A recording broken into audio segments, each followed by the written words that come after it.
Allô, allô la famille. Bonjour, bonjour, bonjour, bonsoir, bon après-midi ou bonne nuit pour ceux qui se connectent avec moi aujourd'hui. Aujourd'hui, on va parler du burn-out. Moi, c'est un mot que j'ai appris quand j'ai immigré. Je ne savais pas c'était quoi le burn-out. J'entendais souvent les gens dire au travail, je suis fatiguée, je suis fatiguée. Mais quand je suis arrivée ici, j'ai compris c'est quoi le burn-out. On va parler de ça aujourd'hui. Connectez-vous, connectez-vous, connectez-vous. Commentez. Si vous m'écoutez, si vous pouvez dire d'où vous écoutez, partagez aussi. Ça peut aider quelqu'un qui a vraiment besoin d'écouter ceci. Aujourd'hui, on va parler d'un sujet qu'on n'en parle pas beaucoup dans la communauté francophone. Parce que nous, les francophones, on est appelés à toujours faire trop parce qu'on veut impressionner. Le burn-out des professionnels immigrants, comment le prévenir? Travailler dur, mais à quel prix? Comment éviter l'épuisement total? Comment on peut le faire? L'objectif de notre live aujourd'hui, c'est de sensibiliser aux causes du burn-out chez les professionnels immigrants et proposer des solutions pratiques et bibliques pour éviter le burn-out. Merci à toi qui te connecte et merci à toi qui va écouter le replay. Moi, je m'appelle Eunice, je fais du marketing digital depuis un bon bout de temps. Je suis dans mon défi de 30 jours Go Live. Aujourd'hui, c'est mon 8e jour. On va discuter du burn-out, comment le burn-out sur les professionnels immigrants les affecte et comment le prévenir. Merci une fois de plus, merci pour ton temps et merci pour ton attention, les quelques minutes que tu prends pour te connecter, pour m'écouter. Que Dieu te bénisse. Si tu connais quelqu'un qui aura besoin de cette information, n'hésite pas à partager. Partagez. On va en discuter. Si vous avez des questions, des commentaires, des remarques, tous sont la bienvenue. Mon objectif, c'est de sensibiliser nous, les professionnels qui avons laissé notre pays pour venir ici à la diaspora pour le meilleur. Donc, travailler, c'est bien. Mais quand le travail prend toute la place, et que reste-t-il pour nous et notre famille? Les professionnels immigrants travaillent souvent plus que la moyenne pour assurer la stabilité. Beaucoup échangent plusieurs emplois, font des heures supplémentaires ou ont des responsabilités trop élevées. Le résultat, ils deviennent fatigués à l'extrême, stressés, problèmes de santé, tension dans la famille et parfois même un burn-out. Donc, quand ça commence souvent petit, puis ça grandit avec le temps. Et quand tu veux te découvrir que tu as un burn-out, c'est terminé. Aujourd'hui, on va voir les signes du burn-out, ses causes profondes et comment s'en protéger. En tant qu'immigrant professionnel, comment on peut utiliser cela? Le burn-out, c'est quoi exactement? C'est quoi le burn-out? Selon vous, c'est quoi le burn-out? Bon, une définition simple du dictionnaire du burn-out, c'est l'épuisement physique, émotionnel et mental dû à une charge de travail excessive et un stress prolongé. Donc, souvent, ça peut être peut-être un épuisement émotionnel ou mental ou un épuisement physique ou une combinaison des trois ou de deux. Et tu m'entends? Peut-être qu'on va te dire tu vis du burn-out ou bien tu ressens que tu vis du burn-out. Voici les signes à surveiller si jamais vous remarquez ces signes, c'est qu'il se passe déjà quelque chose dans votre vie. Vous avez la fatigue constante, même après le repos. Vous manquez de motivation et de perte d'intérêt pour le travail. L'irritabilité, toujours stressé, toujours anxieux et même des insomnies. Quand les gens dorment, vous comptez les plafonds. Les problèmes de santé, les douleurs physiques, les migraines, les temps. Et vous avez la sensation d'être coincé dans une routine sans issue. Vous vous demandez quand est-ce que tout ça va finir. J'ai une bonne nouvelle pour vous. Voici ce que la Bible dit à propos du burn-out. Venez à moi, vous tous qui êtes fatigués et chargés, je vous donnerai du repos. Jésus nous promet du repos. Si vous êtes prêts, il va vous l'accorder. Pour référence, vous pouvez le lire dans Matthieu chapitre 11, verset 28. Comment on applique cela dans notre vie en tant que professionnel immigrant? Dieu ne nous a pas créés pour vivre dans l'épuisement constant. Il est important d'écouter les signes de notre corps et de l'esprit avant qu'il ne soit trop tard. C'est important, mon frère, ma soeur. Pourquoi les immigrés sont-ils plus touchés par le burn-out? Les immigrants comme nous là, pourquoi est-ce que c'est la plupart du temps, c'est nous qui sommes touchés par ça? Pourquoi? Si on pouvait se poser la question. La première raison, on a la pression familiale, je vais toujours le dire, la pression familiale et financière. Gagner plus pour envoyer de l'argent au pays, payer les factures, préparer l'avenir. La plupart de nous, certains parviennent à payer les factures, mais la pression qu'ils ont parce qu'ils veulent envoyer toujours l'argent au pays, c'est ça qui les met toujours dans le burn-out.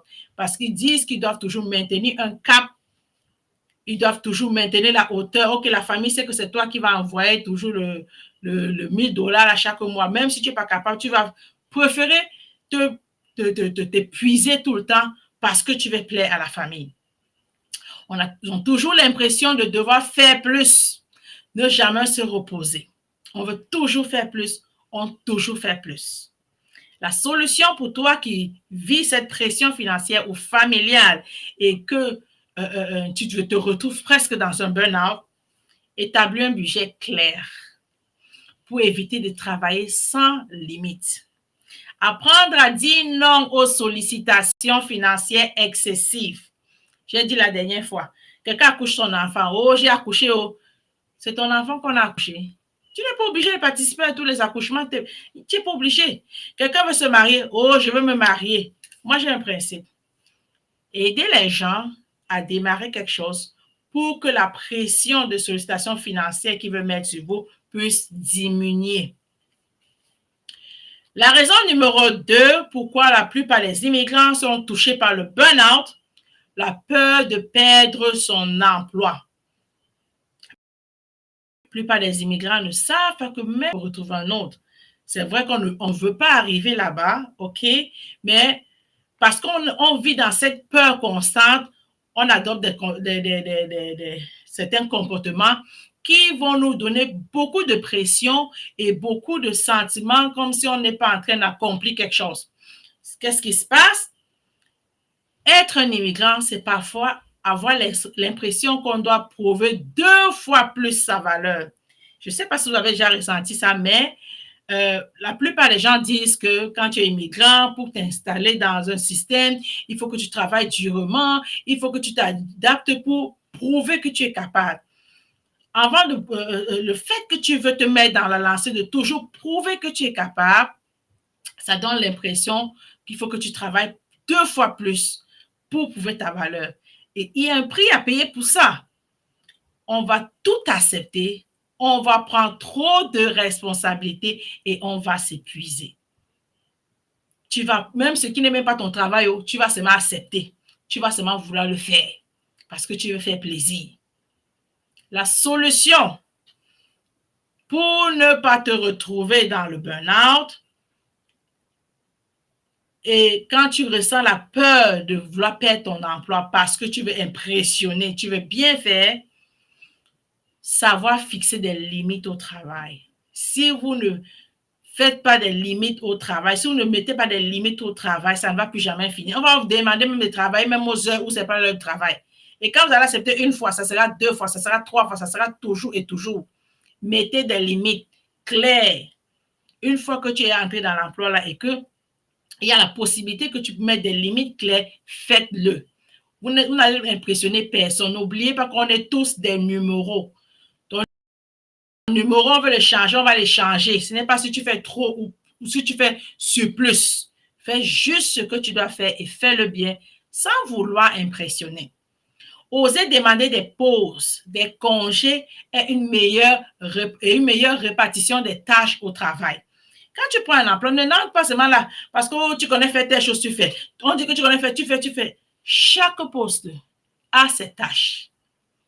prends le temps de demander c'est quoi tes tâches et comprends tes tâches et fais-les. C'est vrai qu'on peut te demander de faire ci, on peut te demander de faire ça. Sois flexible, mais pas à l'échange de ta santé mentale, physique, au point où tu te retrouves dans un burn-out. Demandez des pauses. Ici, en Amérique du Nord, au travail, là, on a 30 minutes de pause. 15 minutes de pause le matin, 15 minutes à l'après-midi. Prenez ces pauses. C'est très important pour vous rafraîchir, pour vous aider à mieux se reposer et revenir bien faire le travail. Il y en a que même si on donne les congés, ils vont dire que non, les heures de congé, là, les jours de congé qu'on donne là, je vais travailler. Non. La famille, non, non, non. Prenez les congés. Si tu as les congés, prends tes congés. Tu n'as pas besoin de prendre tes congés pour commencer à voyager. Prends tes congés, tu restes chez toi, tu dors. Si c'est le sommeil que tu veux dormir, tu dors. C'est une forme de repos. Les congés sont faits pour se reposer. Ça arrive des fois qu'on voyage, oui, on va voyager, on va changer d'air. Mais si tu sens que ton corps te dit que cette fois-ci que je dois prendre les congés là, c'est rester et se reposer. Ça fait du bien. La troisième raison pour laquelle les immigrants sont de plus en plus touchés par le burn-out, le manque de temps pour soi et sa famille. La plupart des immigrants manquent du temps pour eux-mêmes et pour leur famille en raison de la façon que le système est fait.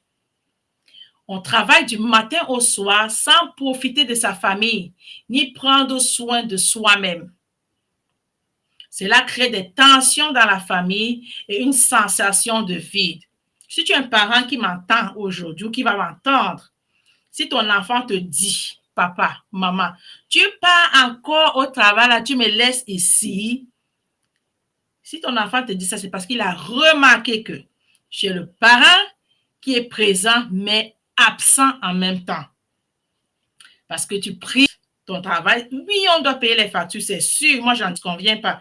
Mais il y a d'autres façons de faire. Ce n'est pas juste travailler et sacrifier la famille pour laquelle on avait pris l'initiative pour immigrer pour eux. Donc, quand tu n'as pas le temps pour ta famille, ça va créer des tensions, veut pas. Si c'est madame qui travaille trop et monsieur travaille moins, ou si c'est les deux qui sont en train de travailler, ça ne finit plus, ça va faire que les enfants seront laissés à eux-mêmes, les tensions vont grandir, ça ne va plus s'arrêter. Aujourd'hui, si vous venez de me connecter, on parle de pourquoi est-ce que les professionnels immigrants sont de plus en plus touchés par le burn-out quand ils immigrent. On nous a dit que quand on immigrait ici, on va vivre le rêve américain, on va bien vivre, mais on a un prix qu'on est en train de payer, on se retrouve souvent dans beaucoup de burn-out.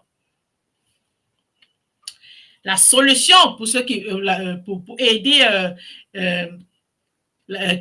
ceux qui sont touchés par le burn-out, OK, par le point où on manque le temps pour notre famille, planifions du temps off chaque semaine. C'est important d'avoir du temps off chaque semaine.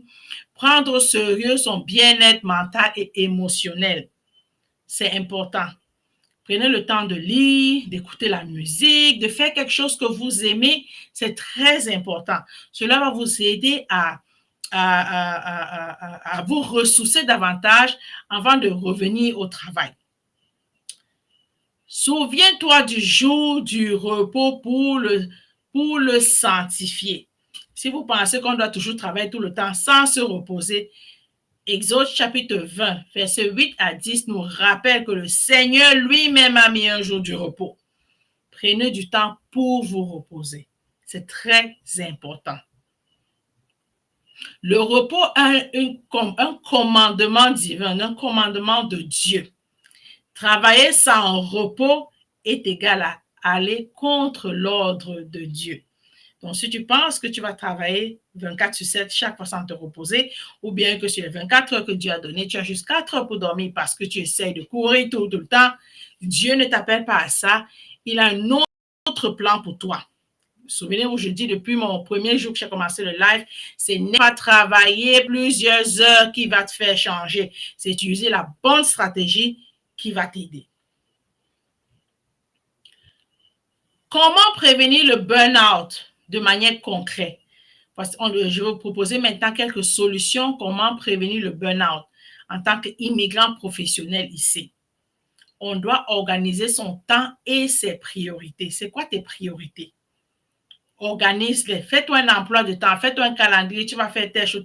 Ça demande de l'organisation, mais vous pouvez penser que ça vous embrouille, ça vous perd le temps, mais quand tu t'organises ton temps et tes priorités, tu vas pouvoir t'organiser de manière à ne pas te retrouver dans un cycle du burn-out. Savoir différencier l'urgence de l'important, OK? Parce qu'il y a des trucs qui sont urgents, il y a des trucs qui sont importants. Si c'est une urgence, oui, on va le faire. Mais si c'est une importance, c'est que ça peut attendre, ça peut attendre. Ça peut attendre. Fais une liste des priorités journalières que tu dois accomplir. Déléguer certaines tâches si possible. C'est important. Moi, auparavant, je pensais que je pouvais tout faire. Mais honnêtement, en bout de ligne, quand nos enfants sont jeunes, oui, il y a certaines choses qu'on doit faire. Mais j'ai compris que quand l'enfant est jeune et que tu le responsabilises dès le bas âge, ça fait que quand il grandit, il y a certaines tâches qu'il peut faire pour toi. Par exemple, la vaisselle, ranger la vaisselle. Si c'est toi qui fais encore ça et que tu as les grands enfants à la maison, tu vas burn out. Ou dès que ton enfant a 6 ans, il peut déjà le faire. Certains même à 5 ans même le veulent. Moi, mon petit de 3 ans, il discute même à faire certaines tâches. Mais avec supervision, vous devez juger de l'âge de l'enfant. Donc, c'est important de déléguer. Déléguer les tâches. Ne prenez pas tout sur vous-même. C'est important. Et la deuxième solution, c'est apprendre à dire non. Dites non. Ce ne sera pas la fin du monde. Moi, j'étais toujours béni, oui, je vais le faire, oui, je vais le faire. Je te dis non, comme tu vois là, ce n'est pas possible, ça peut attendre. Je dis toujours que ce n'est pas un bébé qu'on va accoucher. Même un bébé, là, le temps qu'il y a l'heure qui va sortir, il y a les périodes de contention, donc ça peut attendre. Ça peut vraiment attendre. Il y a certaines choses qui peuvent attendre.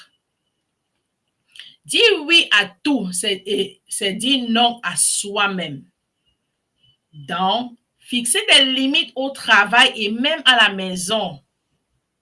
Fixer ces limites-là.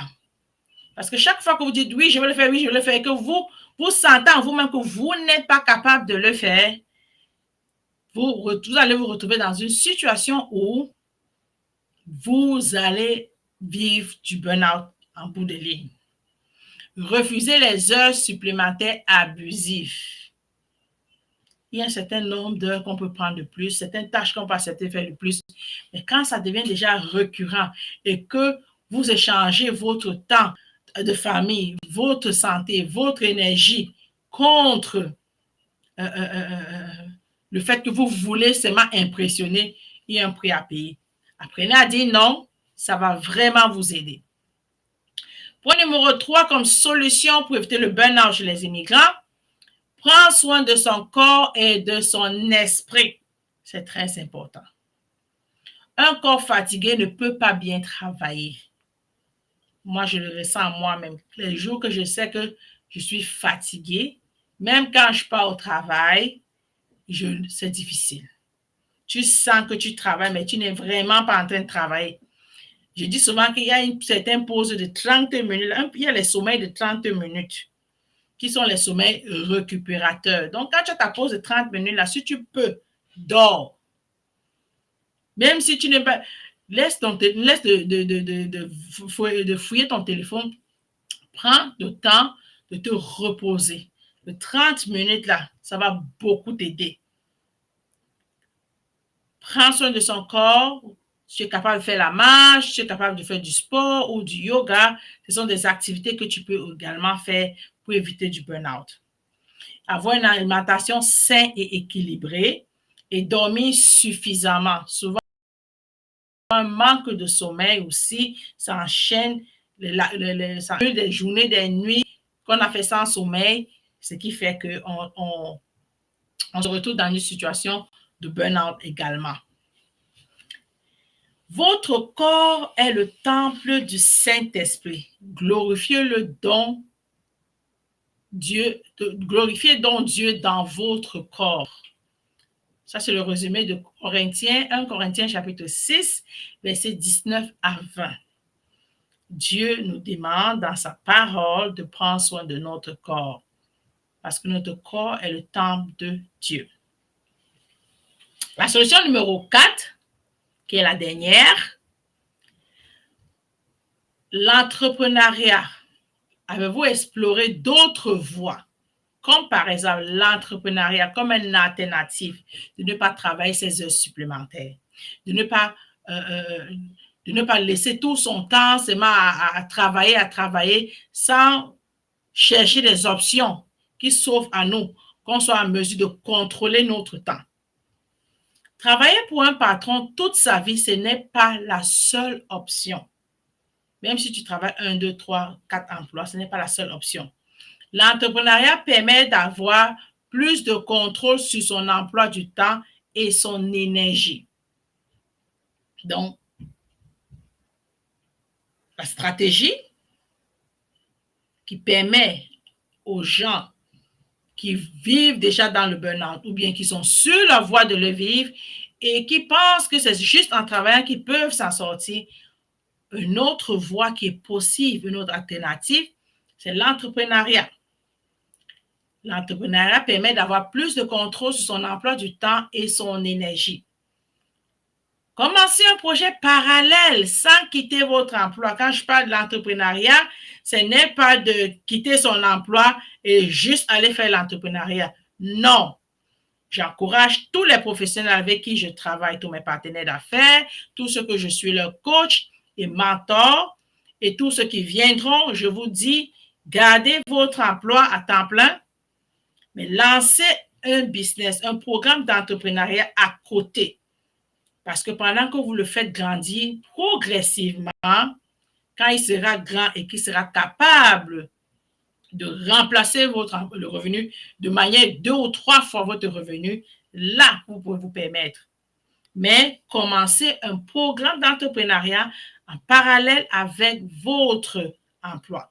Il y a plusieurs programmes d'entrepreneuriat qui vous permettent de vous lancer en affaires sans quitter votre emploi et vous avez la formation, le tuto, le mentoring, le coaching pour qui va avec. Se former sur les business digitaux, des opportunités d'indépendance financière, il y en a plusieurs. Je vous recommande de chercher des business qui vont vous donner plus de revenus de manière rapide, avec le même effort que vous allez faire là-dedans. Créer un équilibre entre le travail et une vie personnelle en tant que son propre patron. La Bible nous rappelle que souviens-toi de l'Éternel, ton Dieu, car c'est lui qui te donne la force d'acquérir des richesses. La référence est Deutéronome chapitre 8, verset 18. Merci pour votre attention. En conclusion, un récapitulatif, aujourd'hui on parlait du burn-out parmi on parlait du burn-out au niveau des immigrants. Pourquoi est-ce que les immigrants sont-ils plus touchés, sont de plus en plus touchés par du burn-out? En résumé, notre résumé aujourd'hui, le burn-out est réel et dangereux, mais on peut l'éviter. Même si vous vous retrouvez dans la situation du burn-out, vous pouvez consulter, il y a des spécialistes, des médecins qui sont les gens de la santé qui peuvent vous aider à sortir de cela. Et quand vous êtes sorti de cela, les points qu'on a discutés tantôt, mettez-les en pratique pour éviter cela. Fixer des limites et organiser son temps est crucial pour le faire. Ne pas avoir peur de dire non et de prendre soin de soi-même. Explorer l'entrepreneuriat pour gagner en autonomie. J'ai une question pour vous. Avez-vous déjà ressenti des signes du burn-out?